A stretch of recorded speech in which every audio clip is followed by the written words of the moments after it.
Some interesting events happening in the MMA world recently that you wouldn't want to miss out on. What do you think of a fight between Khamzat and Colby? You want to know what Henry Cejudo said about a potential fight between Khamzat and Kamaru Usman?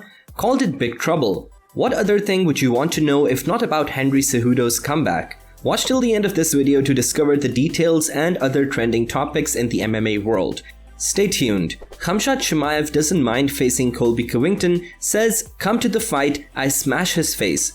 Khamzat Chimaev says he's ready to fight anyone at the top of the welterweight division as he wins Gilbert Burns by a unanimous decision at UFC 273 this last Saturday, April 9th, 2022. The highly anticipated fight between Khamzat Chimaev and Gilbert Burns took place inside the Y-Star Veterans Memorial Arena in Jacksonville, Florida, United States.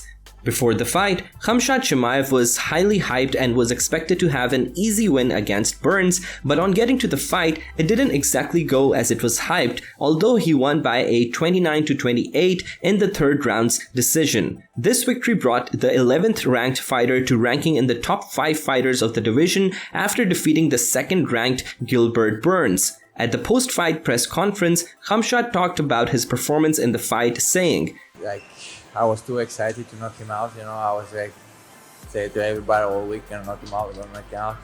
I tried to knock him out, that was wrong for me from the beginning. The guy was tough, I didn't accept that, I would be like that. But from first second to last second, I had to try to finish him, Next time I'm gonna work a little bit smarter and gonna smash somebody.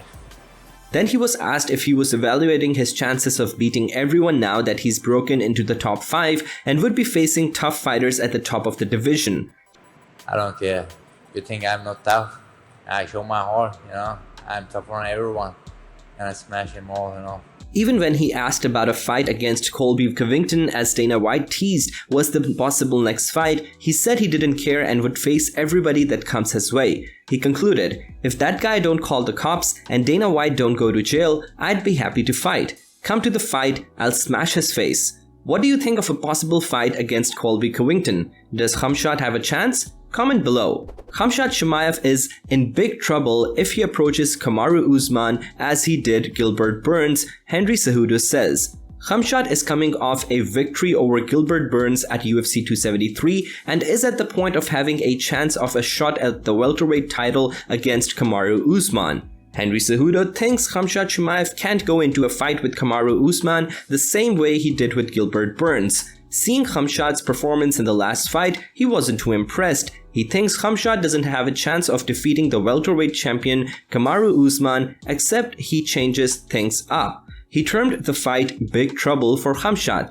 In the interview with the Schmo TV, he said, "That was the right call, but if Chimaev goes out there and fights the Nigerian nightmare Usman like that, he's in big trouble, man." He further said Chimaev needed his humble pie. He thinks he can walk on water a little too much, and that's partially probably our fault because we kind of put him on a pedestal where he really hasn't proven anything. Once he fought a top contender, a lot of people gave that fight to Gilbert Burns. He could have lost that thing. Henry also expressed how he feels Khamzat is too big for the welterweight weight class and that the weight cut is affecting him. He has also said that Khamzat would be more dangerous at 185 pounds, the middleweight division. What can you make of Henry Cejudo's comments? Do you think that Khamzat might really not have a chance as he said, seeing his previous performance with Gilbert Burns? Let me know in the comments section below. Jake Paul vs Tyron Woodley rematch. It would have been a different fight, says Joe Rogan. Jake Paul and Tyron Woodley had met before in an 8-round professional boxing match in August 2021, where Jake Paul won by a split decision victory. The two met again in a rematch on December 21st, and Jake Paul knocked the former UFC champion out cold. Joe Rogan had some things to say about the rematch.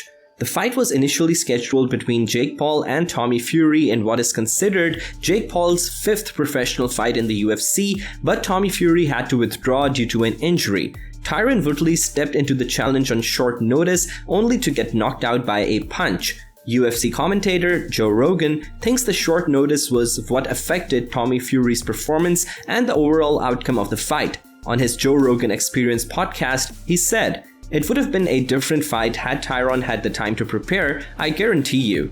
He would have had more conditioning and more confidence to hit the gas. There was no way he was conditioned for that fight. Despite this comment, he was still impressed by the YouTube star Jake Paul's performance and exclaimed the fact that Jake Paul knocked out one of the greatest welterweight champions of all time with one punch. He went on to praise Jake Paul, saying, "See, he's got the power out of the two of them, the Paul brothers. Logan is a really good athlete, but he's not as good of a boxer. But Jake Paul, on top of being a better boxer, he's got legit power." Could the outcome have been different, as Joe Rogan said, if Tyron Woodley was more prepared? I want to know your opinions in the comments section. Dana White on the Aljamain Sterling vs Peter Yan decision at UFC 273. The judges blew that one. The rematch between Aljamain Sterling vs Peter Yan took place on Saturday at UFC 273, and Sterling came out victorious by a split decision from the judges, defending his bantamweight title. The UFC president Dana White isn't impressed by the decision of the judges and thought it would have been the other way, with Peter Yan emerging as the winner. At the post-fight conference, he said, "I thought that the judges blew that one," White said. "I had it 3-2 the other way. I don't know how you guys scored it. I guess it's all in how you scored that first round." According to the official scorecards, round 1 was indeed used in deciding the winner, with judges Sal D'Amato and Eliseo Rodriguez scoring 10-9 for Sterling, while Judge Chris Lee scored it 10-9 for Yan. No 10-8s were rewarded for any round, even though Sterling was back in control for most of round 2 with submission threats and strikes. Yan thinks he won the fight and that he had been dropped, thus he declared that he wants a rematch. Dana, in his opinion, thinks Yan should have won, but he is not willing to set up a third fight yet, as he feels it's time to move on to the next fight between Aljamain Sterling vs TJ Dillashaw. Henry Cejudo re-enters USADA testing pool. Here are 5 possible opponents for UFC comeback. It seems that Henry Cejudo is really serious with his desire for a comeback to UFC. The former bantamweight and flyweight champion retired after his bantamweight title defense against Dominic Cruz in May 2020, and this came as a shock to everyone who thought he was reaching the peak of his career. He declared he has re-entered the US anti-doping agency USADA drug testing pool, making him eligible for a return to the octagon after 2 years of retirement, but according to UFC's anti-doping policy, Cejudo will have to be subjected to testing for 6 months before he can fully return to the competition.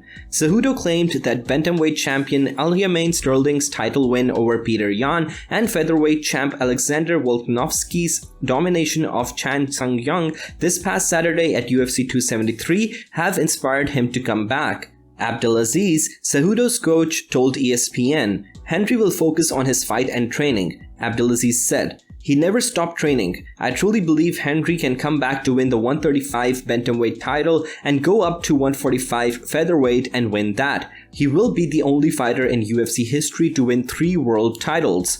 For some time, Cejudo has been calling out some big names he'd like to face after his comeback. He has shown his desire to fight Alexander Volkanovski, Peter Yan, and Jose Aldo, among others. Volkanovski has acknowledged him and is also willing to fight. Cejudo also expressed his desire to fight against the winner of the Aljamain Sterling vs TJ Dillashaw bout. What can you say about Henry Cejudo's comeback? Do you think he would be able to deliver just as he claimed? Comment below. I'm sure you enjoyed this video, so do well to like this video and subscribe to this channel if you are yet to. Also, do not forget to hit the notification bell so you can be promptly notified when more content like this one are uploaded. Goodbye and see you in the next video.